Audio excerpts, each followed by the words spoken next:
In the hierarchy of the Harlem underworld, there were rules written in ink and rules written in blood. The rules in ink were simple. Pay your debts. Don't skim from the top. Don't talk to the police. These were the laws of business, the structural beams that held up the illegal economy of the neighborhood. But the rules written in blood were different. They weren't about money. They were about morality. Even in a world of gangsters, hitmen, and thieves, there was a code. A line in the sand that separated a criminal from a monster. And the man who drew that line, the man who stood guard over it with a shotgun in one hand and a judge's gavel in the other, was Ellsworth Bumpy Johnson. To the newspapers downtown, Bumpy was a menace. He was the king of the numbers, a violent thug who belonged in a cage. But to the mothers watching their kids play stickball on 118th Street, Bumpy was something else entirely. He was the sheriff in a town where the real police didn't care if you lived or died. He was the barrier between the wolves and the sheep. And there was one specific type of wolf that Bumpy Johnson hunted with a ferocity that terrified even his own men. He had zero tolerance for anyone who hurt children. In Bumpy's eyes, the streets belonged to the hustlers, but the sidewalks belonged to the kids. If you touched a child in Bumpy Johnson's Harlem, you didn't get arrested. You didn't get a trial. You got erased. The year was 1948. It was a sweltering August, the kind of heat that made the asphalt soft and tempers short. The air hung heavy over the tenements, thick with the smell of exhaust and frying onions. People sat on fire escapes trying to catch a breeze, while the kids turned open fire hydrants into makeshift water parks. It should have been a summer of innocence, but a shadow had crept into the neighborhood. It started with whispers, as these things always do. A missing girl here, a frightened boy there. Stories about a man in a gray sedan offering candy. A man hanging around the playgrounds, watching with eyes that were too empty, too cold. At first, people dismissed it. Harlem was a rough place, but it was a tight community. People looked out for each other. The idea of a predator operating in the open seemed impossible. But then, the unthinkable happened. A 10-year-old girl named Sarah disappeared on her way back from the corner store. She was gone for 6 hours. When she was found, shivering and traumatized in an alleyway 3 blocks from her home, the neighborhood didn't just get angry, it got quiet.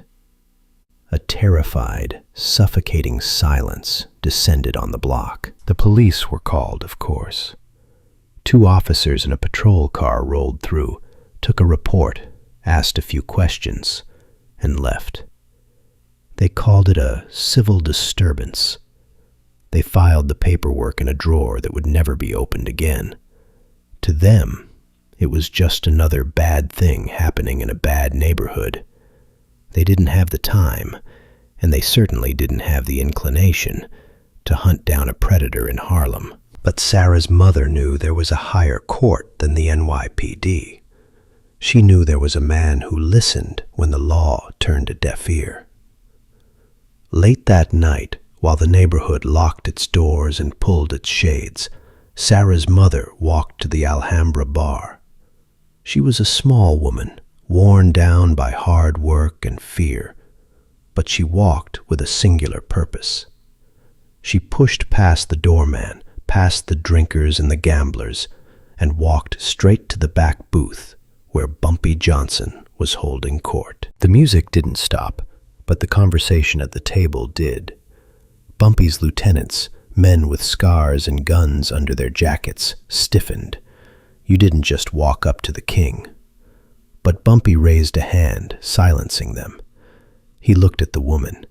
He saw the red eyes. He saw the trembling hands. He saw the rage that was barely contained behind the grief. He didn't ask her who she was. He didn't ask her what she wanted.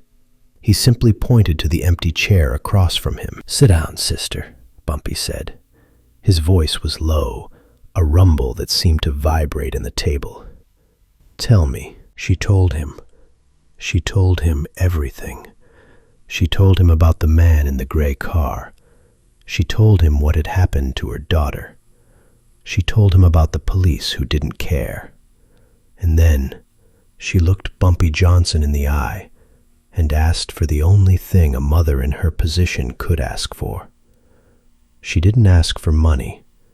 She didn't ask for a favor. She asked for justice. Bumpy listened in silence. He didn't interrupt. He didn't drink his coffee. He just sat there, statue still, absorbing the horror of her story. When she finished, the silence at the table was heavy enough to crush bone. The men around Bumpy, hard men, killers in their own right, were looking at the floor. They had stomachs for violence, but this was different. This was a violation of the natural order. Bumpy slowly took a cigarette from his silver case. He tapped it on the table. Tap, tap, tap. The sound was like a ticking clock, counting down the remaining minutes of a dead man's life. He lit the cigarette, took a drag, and exhaled a plume of blue smoke. "Go home to your daughter," Bumpy said softly. "Lock your door. Kiss her forehead for me. And don't worry about the police. The police handle crimes. I handle pests." The woman nodded, wiped her eyes, and left. As soon as the door closed behind her, the atmosphere in the booth shifted from sympathy to war. Bumpy turned to his right-hand man, a towering enforcer named Junie. "Find him," Bumpy said. The command was simple, but the weight behind it was terrifying. "I want every number runner, every bartender, every shoeshine boy, and every grandmother on the street looking. Gray sedan, white male, mid-40s, a scar on his left hand." The little girl remembered the scar. "And when we find him, boss," Junie asked, "do we clip him?" Bumpy looked at Junie with eyes that were as cold as a grave. "Clip him? No, that's too easy. A bullet is a mercy. You bring him to me, alive, breathing. I want him to know exactly whose house he broke into." The order went out. It spread through Harlem like a virus. Within an hour, the invisible army of the underworld was mobilized. This wasn't a mob war where lines were drawn. This was a manhunt where the entire city was the weapon. The newsboys on the corners were watching the traffic. The ladies looking out their apartment windows were scanning the street. The homeless men warming themselves by trash fires were keeping guard. The predator thought he was anonymous. He thought he was hunting in a jungle where no one cared. He didn't realize he had stepped into a spider's web, and the spider was waking up. For 2 days, the city held its breath. The heat wave broke, and rain began to wash the streets, turning the grime into slick, black mirrors. The gray sedan had vanished. Doubt began to creep in. Had he moved on? Had he fled back to Jersey or Queens? But Bumpy didn't panic. He sat in his office, playing chess against himself, waiting. He knew the psychology of a monster. They don't stop. They don't leave. They are arrogant. They think they are smarter than the prey. On the third night, a call came in. It was from a numbers runner on 145th Street. He had seen a gray car parked in an alley behind a derelict warehouse. The plates were muddy, obscured, but the man inside matched the description. He was watching a playground through the rain-streaked window. Bumpy put down the phone. He stood up and buttoned his suit jacket. He checked his reflection in the mirror. He looked impeccable, as always. A charcoal suit, a crisp white shirt, a silk tie. He didn't look like an executioner. He looked like a businessman going to a board meeting. And in a way, he was. He was about to liquidate an asset that had become a liability to the community. "Junie," Bumpy called out. "Get the car." They moved in silence. Two black Cadillacs gliding through the rain-slicked streets like sharks in deep water. They didn't use sirens. They didn't speed. There was no need to rush. The trap was set. The warehouse on 145th Street was an old textile factory, abandoned for years. It was a place of shadows and rotting wood, the kind of place where bad things happened and were forgotten. When they arrived, Bumpy signaled for the drivers to cut the lights. The cars rolled to a stop a block away. Bumpy stepped out into the rain. He didn't carry a gun. He didn't need to. He had 4 men with him who were armed with shotguns and tire irons. But the most dangerous weapon on that street was Bumpy's will. They approached the gray sedan from the rear. The man inside was so focused on the playground, so lost in his own twisted fantasies, that he didn't hear the footsteps on the wet pavement. He didn't see the shadows converging until it was too late. Junie tapped on the driver's side window with the barrel of a .38 special. Clack. Clack. The man jumped. He fumbled for the ignition. Panic etched across his face. But before he could turn the key, the passenger door was ripped open. Strong hands grabbed him by the collar of his coat. He was dragged out of the car, kicking and screaming, into the mud of the alley. "Police! Help! Police!" the man screamed. Bumpy stepped into the light of the street lamp. He looked down at the man groveling in the dirt. "You're screaming for the police?" Bumpy asked, a dry, humorless chuckle escaping his lips. "My friend, if the police were here, you'd be in handcuffs. But you're not in police custody. You're in my custody. And I don't read rights." The man looked up. He saw the expensive shoes. He saw the sharp suit. And then he looked into the face of the man standing over him, and he recognized the legend. The color drained from his face. He stopped screaming. He knew, with a terrifying certainty, that screaming was useless. "Please," the man whimpered. "I didn't do anything. I'm just lost. I'm looking for directions." Bumpy crouched down. He didn't touch the man. He just looked at his left hand, buried in the mud. "Show me your hand," Bumpy whispered. The man hesitated. Junie stepped on his wrist, pinning it to the ground. Bumpy reached out and wiped the mud away with a handkerchief. There, running across the knuckles, was a jagged white scar.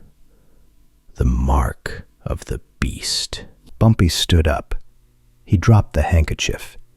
It was soiled now. He wouldn't use it again. "Put him in the trunk," Bumpy said. "Where are we taking him, boss?" Junie asked, hauling the man up by his belt like a sack of garbage. "Take him to the basement," Bumpy said. "The soundproof one. We have a lot to discuss, and I want to make sure he hears every word I have to say." The trunk slammed shut, muffling the man's pleas. The rain fell harder, washing away the footprints in the alley. The Cadillacs turned around and headed back toward the heart of Harlem. The hunt was over. The predator had been caught. But the night was just beginning. And Bumpy Johnson was about to teach a lesson that would be whispered about in the dark corners of the city for decades to come. As the car drove away, Bumpy looked out the window at the playground the man had been watching. It was empty now, safe in the rain. Bumpy adjusted his cufflinks. He didn't feel joy. He didn't feel satisfaction. He felt a grim sense of duty. He was the gardener of Harlem, and sometimes being a gardener meant pulling out the weeds by the root, no matter how much dirt you got on your hands. The car disappeared into the night, carrying its cargo toward a judgment day that no court in America could deliver. The basement was cold. It smelled of damp concrete, coal dust, and old iron. It was a space beneath a legitimate business, a laundromat that hummed with activity during the day. But at night, deep below the street level, the silence was absolute. The walls were thick stone, built 100 years ago to hold back the earth. Now they held back screams. In the center of the room, a single light bulb hung from a frayed wire, casting a harsh yellow cone of light. Underneath it sat a wooden chair, and tied to that chair, stripped of his coat and his dignity, was the predator. He was shivering, but not from the cold. He was shivering from the kind of primal fear that shuts down the mind. He had spent the last hour trying to bargain with the men in the shadows. He offered money. He offered names. He offered to leave the state. But the men leaning against the walls, Junie, Red, and a few others, didn't say a word. They just watched him. They smoked their cigarettes and waited. They were waiting for the judge. The heavy steel door at the top of the stairs creaked open. Footsteps descended. Slow, rhythmic, expensive leather on concrete. Click, click, click. The man in the chair squeezed his eyes shut. He prayed it was the police. He prayed it was the FBI. He prayed for anyone other than the man he knew was coming. Bumpy Johnson stepped into the light. He had removed his suit jacket and rolled up his white sleeves to the elbows. He wasn't holding a weapon. He was holding a glass of water. He walked over to the prisoner and held the glass to the man's cracked lips. "Drink," Bumpy said softly. The man drank greedily, water spilling down his chin. He gasped for air when the glass was pulled away. "Please," the man sobbed. "Mr. Johnson, I know who you are. I can pay you. I have savings. $5,000. It's yours. Just let me go." Bumpy placed the glass on a small table. He pulled up a stool and sat down, knee to knee with the man. He looked at him with a curiosity that was almost clinical. $5,000, Bumpy mused. That's a lot of money. That could buy a new car. It could buy a house in Queens. But tell me something. What is the price of a little girl's nightmares?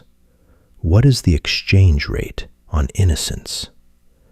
Because I've been trying to do the math, and I can't get the numbers to balance. The man stammered. I didn't hurt her. I just talked to her. I swear." Bumpy's expression didn't change, but the temperature in the room seemed to drop 10 degrees. "You know, I believe you," Bumpy lied. "Maybe you didn't hurt her. Not this time. But we both know what you are. We know what you are going to do. You are a cancer. And the thing about cancer is, you don't negotiate with it. You cut it out." Bumpy stood up and walked to the corner of the room. He picked up an object that was leaning against the wall. It wasn't a bat. It wasn't a gun. It was a sledgehammer. A heavy, rusted tool meant for breaking concrete. He dragged it across the floor. The sound of metal scraping on stone made the prisoner whimper. "In the old country," Bumpy said, his voice taking on a storytelling cadence, "when a thief stole bread, they took a hand. When a liar spoke false, they took the tongue. It was brutal, yes, but it was clear. The punishment fit the crime. But for you? For a man who preys on children? What fits that? death is too quick. You don't deserve the peace of the grave." Bumpy stopped in front of the man. He rested the head of the hammer on his own shoe. "I have a rule in Harlem," Bumpy continued. "The children are the future. If you hurt the future, you forfeit your present. You forfeit your right to walk among us." Bumpy nodded to Junie. "Hold his legs." Junie and Red moved forward. They didn't rough the man up. They simply pinned his legs to the legs of the chair with a terrifying efficiency. The man screamed, struggling against the ropes, realizing with a dawn of horror what was about to happen. "Mr. Johnson, no! Please, I'll leave! I'll never come back!" "I know you won't," Bumpy said, "because you won't be able to walk back." Bumpy lifted the sledgehammer. He didn't swing it with rage. He swung it with the precision of a carpenter driving a nail. The sound that followed was sickening. It was a wet crunch that echoed off the stone walls. The man's scream was a high, thin wail that eventually dissolved into shock-induced silence. Bumpy didn't stop. He moved to the other leg. He swung again. This wasn't torture for the sake of sadism. This was a message. Bumpy wasn't just breaking bones. He was dismantling the man's ability to hunt. He was taking away his mobility. He was ensuring that this predator would never again be able to chase a child, never again be able to stalk a playground. He was turning a wolf into a cripple. When it was done, Bumpy handed the hammer to Red. He wiped a speck of dust from his trousers. The man in the chair had passed out, his head lolling on his chest. "Wake him up," Bumpy ordered. Junie threw a bucket of ice water on the man. He sputtered awake, gasping, the pain flooding back into his brain. He looked at Bumpy through a haze of agony. "Why?" the man whispered. "Why didn't you just kill me?" Bumpy leaned in close, his face inches from the man's. "Because dead men don't tell stories. And I need you to tell a story. I'm going to put you in a car. I'm going to drive you to the nearest hospital. I'm going to drop you on the sidewalk. And when the doctors fix you up, when you're lying in that bed, wondering if you'll ever walk right again, I want you to tell everyone who asks. Tell them who did this. Tell them Bumpy Johnson sends his regards." Bumpy stood up and turned to his men. "Get him out of here. Dump him at Harlem Hospital. Make sure he's alive." The men untied the broken figure and dragged him up the stairs. Bumpy stayed in the basement for a moment. He looked at the empty chair.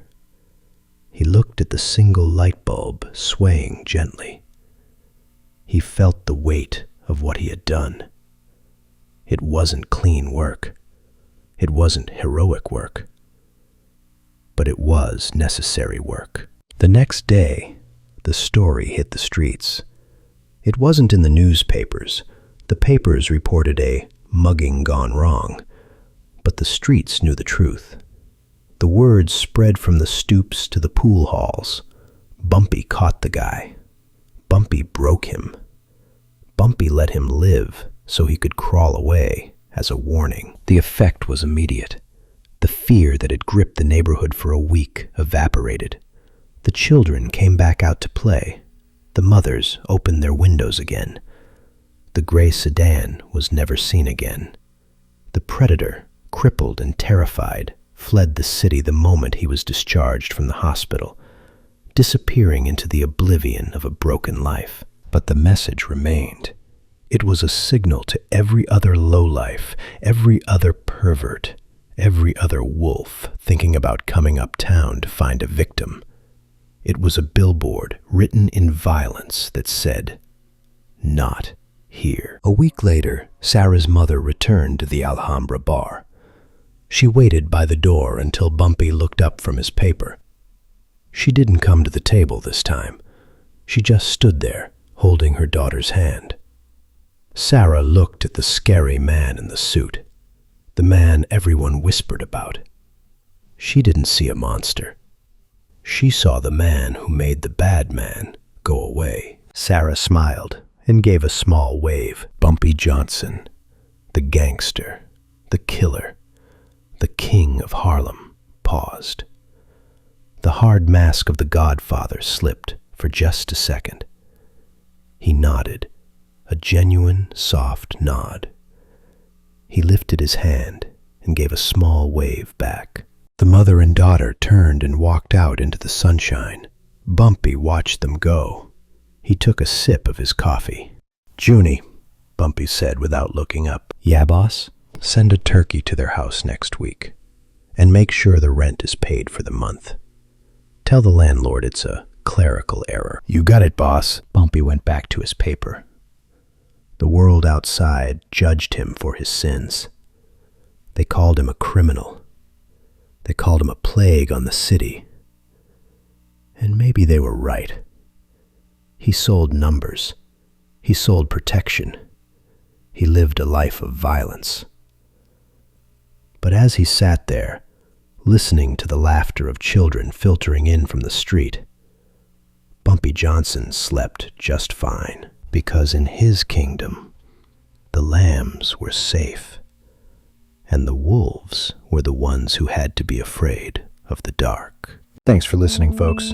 If you liked that video and want more, be sure to like the video and subscribe so you don't miss any Bumpy Johnson stories.